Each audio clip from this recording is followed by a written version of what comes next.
Magandang hapon sa inyong lahat.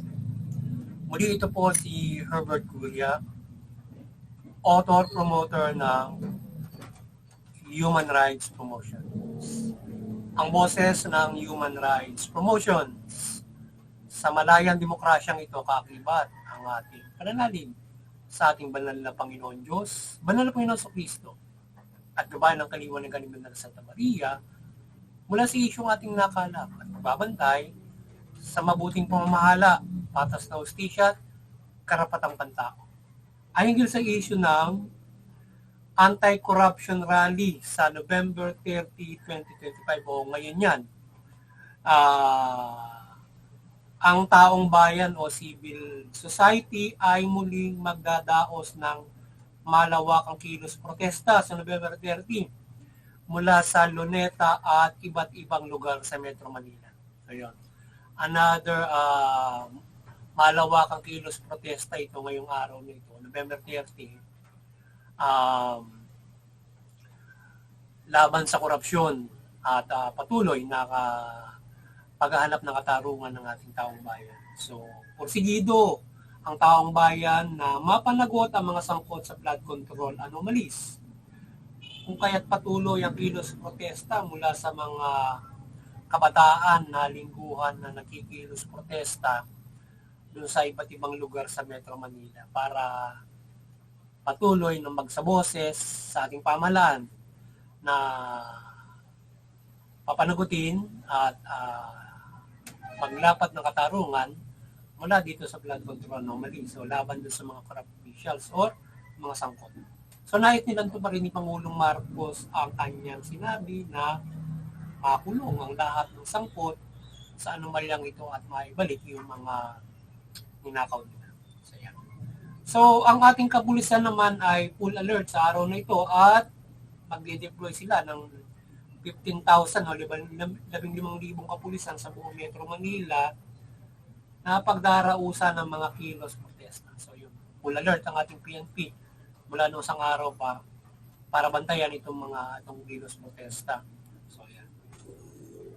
So ngayon ang Human Rights Promotions ay mariing sumusuporta sa mabuting pamamahala, patas na hustisya, karapatang pantao. Sa isyong ito ng anti-corruption rally sa November 30, 2030 o ngayong araw na ito ay nakikiisa tayo sa mamamayang Pilipino sa pagsusulong ng hustisya at katarungan laban sa mga tiwali o corrupt sa flood control project, anomalies o laban sa corrupt na opisyal at mga sangkot sa korupsyon. So, nakikisa tayo doon sa karapatan at pagsusulong ng ating mga kababayan laban doon sa mga para sa katarungan o hustisya laban sa mga corrupt na opisyal. So tayo nakikisa dyan na sana makisa ang lipunan Pilipino lahat para masolusyonan yung korupsyon, katiwalian sa ating pamahalaan. Mawala yan, malinis yan at makapaglingkod ng lubos yung ating pamahalaan from the budget na maipaglingkod ng lubos siya, maprotektahan tayo kagaya ng flood control at mabigyan tayo ng maayos na servisyo ng pamahalaan. Particular din yung pangkabuhayan. Yan. Nagugugol yung salaping nalilikom para ito ay makapagdulot ng mabuting ekonomiya at proteksyon sa ating lahat. So, ang karapatan ng lipunan Pilipino na isigaw at ipaglaban ng katarungan ay dapat dinggin ng ating pamahalaan o Administrasyong Marcos at pairali ng patas na hustisya at papanagutin ang mga tiwali o corrupt na mga sangkot sa flood control. Sana patuloy na dinggin ng ating pamahalaan yan, ng Administrasyong Marcos na pag-iral ng patas na hustisya at papanagutin nga yung mga tiwaling mga opisyal o yung mga corrupt na yan nasangkot sa flood control anomalies at mabigyan ng katarungan itong nagawa nilang ito at sana ay maging patas ang ating Pangulo dyan at kanyang malinis yung mga tiwali dyan sa ating pamahalaan at hindi lamang mapanagot yung mga yan kundi baguhin yung sistema from the pamamalakad dyan sa ating budgetary system. Yan. From the NEP, National Expenditure Program, to yan. Kung paano yung proseso niyan na nabibigyan ng pondo yung bawat mga ensya, dapat baguhin yung sistema para hindi siya nakukurap. Dahil sa nakukurap siya, nagkakaroon ng korupsyon kung hindi babaguhin yung sistema step by step kung paano maglalagak ng budget para sa bawat mga ensya. So, ating hikayat na makaisa ang taong bayan sa kilos protesta na ito at magkaisa ang taong bayan at Administrasyong Marcos sa pagpapanagot ng mga korap sa pamahalaan o linisi ng korap sa pamahalaan. Ganyan din sa pagbabago ng pamamalakad ng pamahalaan o yung pagreforma ay magkaisa ang administrasyon at taong bayan. Kung maging mabuti ang pamamalakad ng pamahalaan mula sa pagprotekta ng budget ng bayan. Kaya hindi lamang basta papanagutin, ibalik yung pera, kundi kailangan natin ng pagre-reforma o pagbabago ng pamamalakad dahil sa kung i-assist mo yon na depektibo yung yung sistema nakukurap ng mga nagkakamali o natetag na nakawan yung gobyerno. So ngayon hindi mo naman masiguro na iluluklok mo palaging mabuting mga politiko yan at lalong-lalo na yung mga permanente. So kaya dapat malinis mula doon sa mga naging tiwaling politiko at mga naging mga permanente sa gobyerno na sangkot sa katiwala. Maging yung mga kontraktor na kaakibat sa paggawa ng katiwalan. Dahil sa hindi siya mababago kung mananatili sila roon. Dapat matatanggal yun, yung mga kasangkot na yun. Magpapalamig lang yan kung pagbibigyan mo sila roon, pagkatapos ay kukurap na naman. So yan. Kaya dahil tayo kaya nga naglagay tayo ng pamahalaan para magdisiplina ng puwersa doon sa mga taong hindi nadidisiplina sa pamamagitan ng mapayapang paggabay.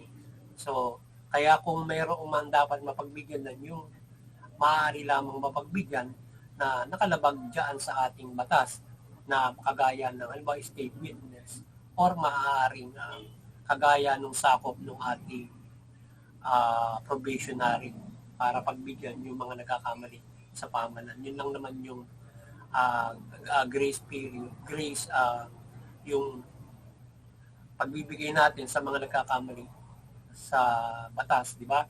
Yung probationary o ilang maaaring agreement with the government para may bibigyan ng gobyerno kung nagkamali yung isang tao.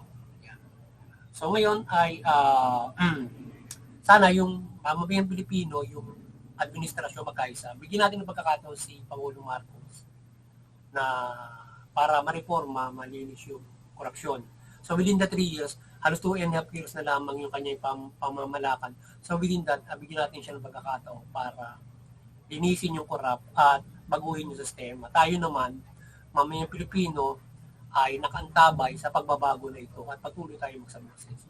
Para sa gayon, ay mawala yung korupsyon, mababago yung sistema. So ngayon, yung magkakaibang paniniwala, politika na unite para laban sa korupsyon at may iba't ibang mga pananaw para sa pamamalakad ng pamahalaan, magkaroon tayo ng unity rin for the system para magkaroon tayo ng mahusay na system kagaya ng pamamalakad ng budget, equal justice, human rights. So yan lahat, yung magkakaibang nagkaisa laban sa korupsyon, magkakaibang paniniwalang politika na nagkaisa dyan. So magkakaisa rin tayo sa sistema ng pagbabago sa nangyayaring unity na ito ngayon. Through halimbawa yan, babaguhin, reform the budget system.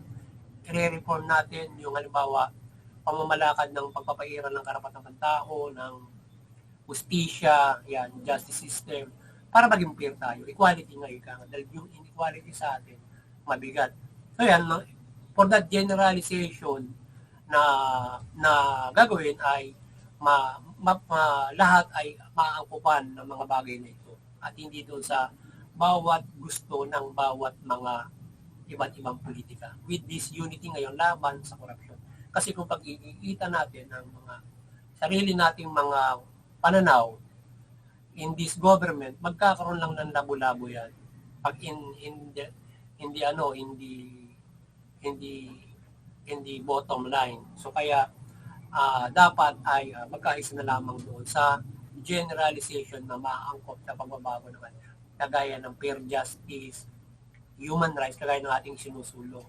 Ito ay general na kapag ito ay naipatupad, everybody lives good. Fair yung justice, fair yung pamahalaan, ekonomiya, di ba? So ngayon ay magkaisa sa pagre-reforma ang taong bayan at ang Administrasyon Marcos upang may mabuting patunguhan. Ang nangyayari ito laban sa mga korap at mabago ang sistema mula sa pamamalakad sa budget system.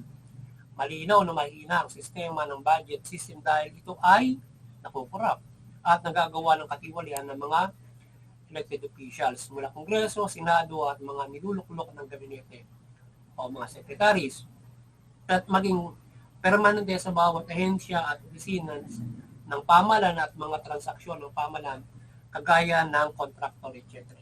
So, kaya kinakailangan ay yung pagkakaisa natin mula sa pagre-reforma ng budget system dapat pag-ibayuhin.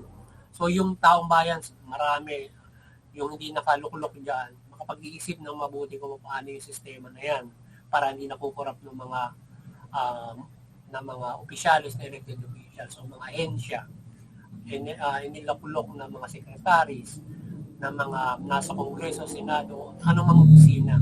At para hindi yan vulnerable doon sa mga mula pa matagal na kagaya ng PDF, yung PDAP, mula pa doon nakita na ang korupsyon na hindi pa natin nalalaman yung iba ngayon, lumitaw ngayon, may sa iba't ibang anggulo na nila ginagawa ang korupsyon sa iba't ibang mga kung paano maglalagak ng budget para magkaroon sila ng korupsyon. Even yung mismong budget ng mayroon ng pinaglalagakan ay nakukurap pa no mga nasa pamahalaan, di ba?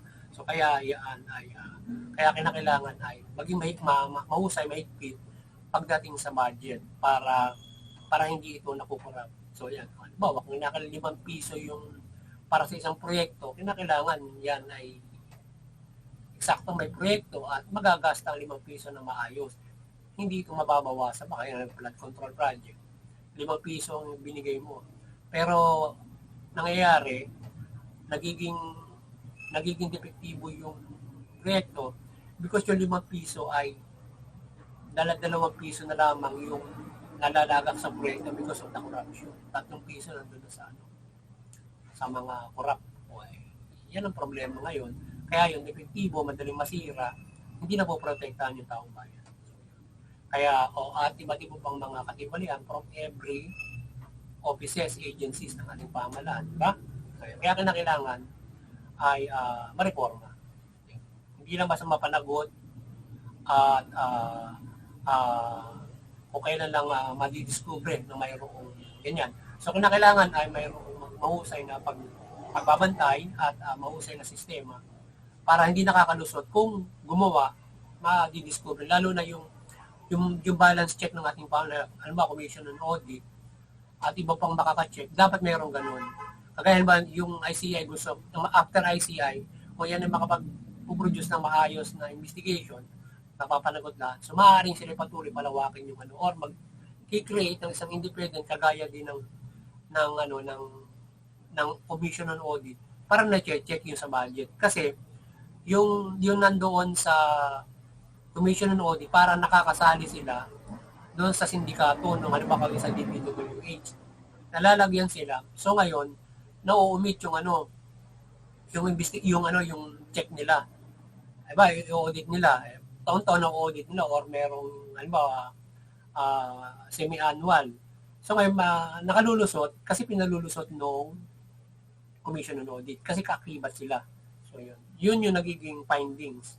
So kaya kung yung commission on audit hindi mo basta masasabi na ng work kapag na-discover mo kung di pa bumagyo ng pagkadami-dami, makikita mo wasak na yung mga flood control. Ngayon na-check sila, bakit ganyan yung mga yan? So ngayon, lumabas ang katotohanan na mayroong anomalya dahil nga sa mga depektibo mga flood control. At hindi nanggaling doon sa Commission on Audit na bakit mukhang depektibo ito ang mga gawa ninyo at bakit may mga ganito, di ba? So yun. At saka dapat na check, ano ba, na yan na dapat yung ganun yung mga proseso ng ating pamahalaan, o sistema ng pamahalaan na dapat ay may mahusay na pag-check doon sa budget at kung paano ito proseso na inalalaga at binibigay hanggang sa pag-check. Kompleto. So ngayon, mahigpit at protektado ang budget, pera ng taong bayan, hindi siya makukurap. Diba? So yan, dapat, halimbawa, walang insertion, unprogram funds, yung mga ganyan, at iba din po mga maaaring pagmulan ng korupsyon ng mga budget na mga paglalagahan ay program fund sa mulalagay yun, di ba? No, kaya parang standby fund, no? Para meron kang contingency fund. Dapat malinaw yung contingency fund ng ating pamahalaan. Or para halimbawa mayroong bagyo, mayroong ganyan, meron naman yung ganyan doon halimbawa sa DPWH o iba't ibang mga mayroon sa ating kung saan ngayon siya nakalagak yan. For the contingency kapag nagkakaroon halimbawa ng bagyo, nagkakaroon meron nakaharap dyan o iba't ibang mga mangyayari sa ating bansa kagaya halimbawa ng nagkakaroon ng inflation. So, bubunutin sa contingency. Ilalagay doon sa halimbawa ayuda for the contingency. May mga ganun So ngayon, kaya kinakailangan ay malinaw yung mga paglalagakan ng mga pera, lalo na kung naka-standby yan. Ayun, program standby yun Saan ba lalagay yun, halimbawa? Yung pala, kukurapin na sa mga ganung mga bagay. Yan. Nadidiscover. So ngayon, yung halimbawa nga na nabanggit natin kanina, siya ay pondo na eksaktong may pondo na halimbawa, mayroon ng paglalagakan, nakukurap pa. Lalo na yung ghost project. Kasi nakalagak kunwari, meron kang 10 project, yung pala, ilan lang yung tunay, mga 5. Yung pala na para naka-standby lang siya, may gagawin. Pero, diba? Kaya dapat, ay doon sa budget for the year, lalo halimbawa, ipopropose ng tao, halimbawa, from the halimbawa, sinubos ng tao, yung mga nasa bayan-bayan, kung sakop ng bayan nila, sa boses nila, with the local government. Kailangan namin dito ng flood control kasi nga binabaha kami. Ngayon ay siyempre yung ating government may response, so magbabudget. Kailan sasamahan ba next year o ano kailan magagawin, diba? Ganun. Babudget niya next year, yung mga ganun. So ngayon mayroong plano, magagawa na agad ng plano para maisama doon sa budget. Diba? So hindi naman halimbawa, hindi maagaran, bubunutin mo agad siya doon. Di ba? Halimbawa, kailan ka ba nag-request niyan? Parang ngayon. Paano pupunduhan ng ating gobyerno yan kapag nag-request yung mga tao? Or else, halimbawa yung gobyerno, titingnan nila ngayon, halimbawa, syempre, magpo-project ang gobyerno para sa flood control na yan. O, ganun, paano ba gagawin yan? Mga bagay na dapat, kung paano exactly, yan ay mayroon ng, kumbaga man sa feasibility, may feasibility na yan. At nakahaya na sa gobyerno kung paano pupunta ng mga feasibility ng bawat platform. Kaya sabi mo, parang walang feasibility, mayroong pondo para makagawa ng platform. O bilyon-bilyon pondo yan. Bahala ka kung saan platform mo magagawa. Dapat hindi ganoon. Dapat yung mga ganong budget para lamang sa mga repair. Alam mo, meron kang budget, 1 billion, maaaring budget mo to repair for the one year para ma-repair mo yung bawat mga national project o national mga ganun mga budget lang halimbawa sa DPWH kung meron silang standby na ganun. Pero every sentimo noon meron talagang paglalagakan, di ba? Mula sa kanilang sweldo para nakalagay sa pang-repair at yung mga talagang gagawin, meron ng may feasibility meron. Pero hindi, para may malalaki silang pondo na ganyan, nakalagay doon. Kaya dapat dilimiin taong bayan, sisitahin yung layout ng budget ng bawat mga ensya. Dapat mayroong ganun para makita ng lahat. Bakit may ganyan kayo? Ano yan? Ganun yun. Papaliwanag nila ngayon. So, bakit ginaganon ba doon sa Kongreso? Lahat, di ba? Kaya may nakalulusot So ngayon, ay naway magkaroon ng mapayapang kilos protesta at hindi ito makurap ng mga nag-inisitiba ng gulo at mauwi sa kaguluhan yan. Sana hindi magkaroon ng corruption doon sa kilos protesta o guluhin o balasubasin yung parang gumawa sila ng ng mga maling bagay do para magulo yung rally. So sana hindi naman ganoon. At gabayan ng mapayapang pag-rally. At maging maingat at maging organisado yung mga makikisa dito para maiwasan yung kaguluhan. So yan, paglaban ng katarungan ng ayon din sa karapatan at batas. Huwag bigyan ng katuwiran ang batas para ibalik sa taong bayan ang pag-after ng katarungan. Sa waling galaw, sa kilos protesta yan. Sana yan ang ating boses din sa ating mga kababayan. Daanin natin ito sa wastang pagpapahira ng karapatan ng tao. Huwag natin sa pamamagitan din ng karapatan, nirespeto din natin yung karapatan ng batas para after natin yung katarungan. Ngayon, kung dadaanin natin sa hindi maganda yan, so huwag natin bigyan ng katarungan yung batas para siyang umafter din sa'yo. So, hindi ka makakukuha ng katarungan, parehas na kayong bibigyan ng katarungan. So, yan. Kaya dapat daanin sa wasto yan para hindi bumalik sa ating paghanap ng katarungan yung maling hakbangin. Yan. So, ang makatarungang Diyos at Panginoon Kristo Jesus ay gumabay sa ating lahat at isugo ang banda ng Santa Maria at gabayan ng kaliwanagan. Ang lahat para sa kapayapaan at kaunlaran at sana gabayan tayo ng Panginoon Diyos, Panginoon Kristo at isugo ang banda ng Santa Maria pagliwanagan yung ating magkakaisa para sa katarungan. Yan, mabuting pamahalaan.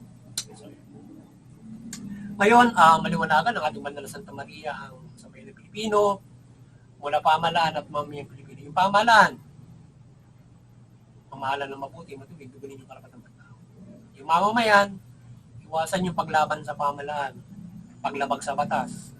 Bagkus, suportahan yung mabuting pamahalaan, patas ng hustisya at karapatan ng tao. Sa gayon, makapamumuhay tayo ng mapayapa, ayon sa karapatan, makapamumuhay tayo ng patas. Higit sa lahat, makakapanampalataya tayo ng lubos sa ating banal na Panginoon Diyos mula sa Panginoon Kristo. At yan ang nais ng ating banal na Panginoon Diyos. Yun, muli, sana ay nakapagsabuhat naman ng human rights promotion sa linggong ito. Hinggil sa karapatan pantao mula dito sa isyong ating tinuhayan na karapatan natin na magkaisa, magsaboses ng ating mga hiniing at pagbabago sa pamahalaan. So yun, magandang hapon sa inyo lahat. God bless you.